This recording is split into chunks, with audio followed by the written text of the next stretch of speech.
کیا آپ جانتے ہیں کہ زمین پر وہ کون سا مقام ہے جہاں ایک نماز کا ثواب 1,00,000 نمازوں کے برابر ہے؟ ایک ایسا سفر جہاں بادشاہ ہو یا فقیر سب ایک ہی لباس میں اپنے رب کے سامنے گڑ گڑا رہے ہوتے ہیں۔ یہ حج کا وہ عظیم سفر ہے جس کے بارے میں نبی کریم صلی اللہ علیہ وسلم نے فرمایا کہ جس نے حج کیا اور گناہ نہ کیے وہ ایسے پاک ہو کر لوٹا جیسے آج ہی ماں کے پیٹ سے پیدا ہوا ہو۔ آج کی اس ویڈیو میں ہم جانیں گے حج کی ایمان افروز تاریخ اور اس کی وہ فضیلت جو آپ کی زندگی بدل دے گی۔ حج کی بنیاد حضرت ابراہیم علیہ السلام اور حضرت اسماعیل علیہ السلام کی عظیم قربانیوں پر رکھی گئی۔ جب اللہ کے حکم سے حضرت ابراہیم علیہ السلام نے اپنی زوجہ حضرت ہاجرہ اور ننھے اسماعیل کو مکہ کی بے آب و گیاہ وادی میں چھوڑا، وہ صفا اور مروہ کے درمیان حضرت ہاجرہ کی دوڑ، وہ اسماعیل علیہ السلام کی ایڑیوں سے زمزم کا جاری ہونا اور پھر باپ بیٹے کا مل کر خانہ کعبہ کی دیواریں اٹھانا، یہ سب حج کے ارکان کا حصہ بن گیا۔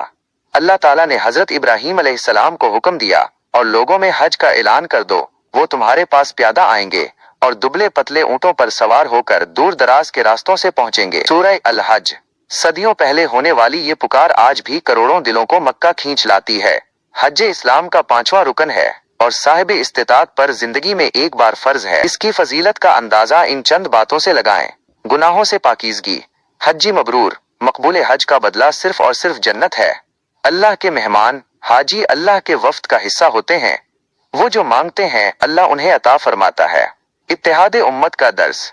یہاں کوئی گورا ہے نہ کالا، کوئی عربی ہے نہ اجمی، سب ایک ہی رنگ کے احرام میں کفن نما لباس پہن کر ایک ہی رب کی بڑائی بیان کرتے ہیں۔ یہ منظر دنیا کو پیغام دیتا ہے کہ اسلام برابری اور امن کا دین ہے۔ عرفہ کا دن۔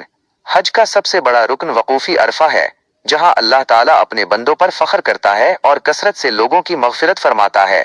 طواف کعبہ ہمیں یہ سکھاتا ہے کہ ہماری زندگی کا محور صرف اللہ کی ذات ہونی چاہیے۔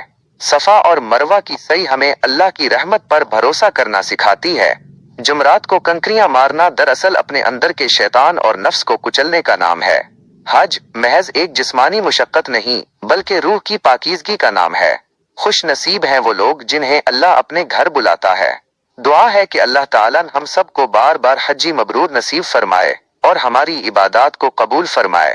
اگر آپ کو یہ ویڈیو پسند آئی ہو تو اسے صدقہ جاریہ سمجھ کر شیئر کریں اور ہمارے چینل منان آصف کو سبسکرائب اور کمنٹ میں آمین ضرور لکھیں۔ اللہ آپ کا حامی و ناصر ہو۔